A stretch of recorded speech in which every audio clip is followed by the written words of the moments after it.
Hello, my name is Riyam Nashi, and I'm a public health major and healthcare management minor at Temple University in Philadelphia. I'm currently on the Network Development and Competitive Insights team as an intern at Cigna Healthcare. Outside of that, I'm also a board member on the United Mission Relief Temple Chapter organization, where it helped to organize and help manage fundraisers and events that strengthen our cause for humanitarian aid efforts. When asked why I like Cigna and Cigna Healthcare, I like to draw it to the fact that I have always been very intrigued and very curious about the healthcare delivery system, and it is what drove me to pursuing a minor in healthcare management. I was always very intrigued by the healthcare delivery system, the nitty-gritty details like cost sharing, health insurance, governance structures, anything under this umbrella. And while my classmates saw it as a little boring, I knew that this was giving me purpose. And after speaking to many individuals during my internship here at Cigna, I realized that this company has a lot more to offer than just a job. It is, it provides a great environment and a great work culture that fosters growth and leadership. And this is something that I've seen many people say to me as I ask them why they're at Cigna and what led them there. And also the CEO's story himself. He started out as an intern and worked his way up throughout leadership positions and self-growth. And that really deeply inspired me, all these testaments that I can also pursue a career here and grow from it. I've also spoken to individuals who completed the SCDP, and they state that you learn everything there is to know about the industry through this program. And that really hit the nail on the head for me, because to me, that's exactly what I want to do. Looking long term, I would like to be a healthcare leader, someone that takes part in transforming our system or improving it. And I believe that to achieve that, I must first build the foundational skills and knowledge to be able to confidently lead and make an impact.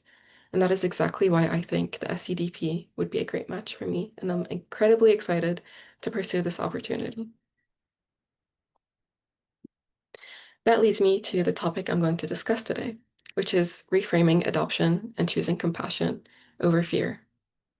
Several people have told me over the years that they would never adopt a cat because they'd be too heartbroken when it dies. And every time I hear this, I think to myself, well, that's exactly why you should. Because this isn't about just cats. It's about how fear keeps us from doing what's right.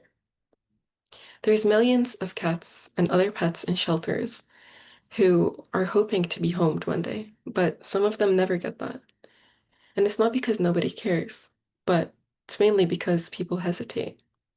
And this hesitation, it is not logistics. It is emotional self-protection. And it's because people have a fear of responsibility, the unknown, or grief of potential or eventual loss. So, this type of thing is backed up by science and studies.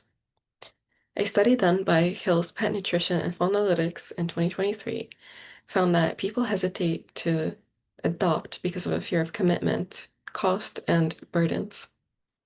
Another study done by King and his colleagues in 2021 found that if a pet has slight behavioral or health issues, they are significantly less likely to be adopted over concerns of pain, loss, cost, and just a great burden to have. And what's the common denominator here? It is fear. These patterns tell us something about human behavior, that the anticipation of pain outweighs the potential for impact.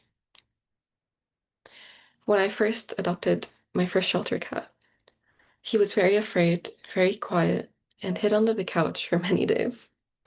But over time, the trust between us was built. He went from being a quiet and guarded cat to being a playful and confident one, and that really reshaped the way I saw compassion. It was a quiet reminder to me that change happens when someone chooses courage over comfort. So, stepping out of one's comfort zone. And there's science to back this up again. A study done by the American Psychiatric Association found that 86% of pet owners say that their pets improve their mental health. And multiple studies done by the NIH found that having pets reduces stress, loneliness, and even boosts one's mood. So, adopting a cat or any shelter pet is not just about saving their lives. It's about strengthening our empathy, responsibility, and emotional resilience. It is almost like an act of leadership. So when someone says to me that they hesitate to adopt because of that heartbreak, I understand, but I do see grief differently now. I think that grief is not a flaw of love, and instead evidence of it. It makes it worth it to know that when you adopt a pet, you get to change their life and help them live a meaningful and purposeful one filled with joy, laughter, and comfort. And that to me outweighs the hesitations and the burdens of having to adopt and to take care of one. To me, true compassion isn't comfortable, it's brave. And it's why I am very passionate and feel very passionately for reframing adoption because the benefits outweigh the risks and the consequences. And I believe that being heartbroken in the end is a true testament to the love that you showed this pet and the life you gave them. So, thank you.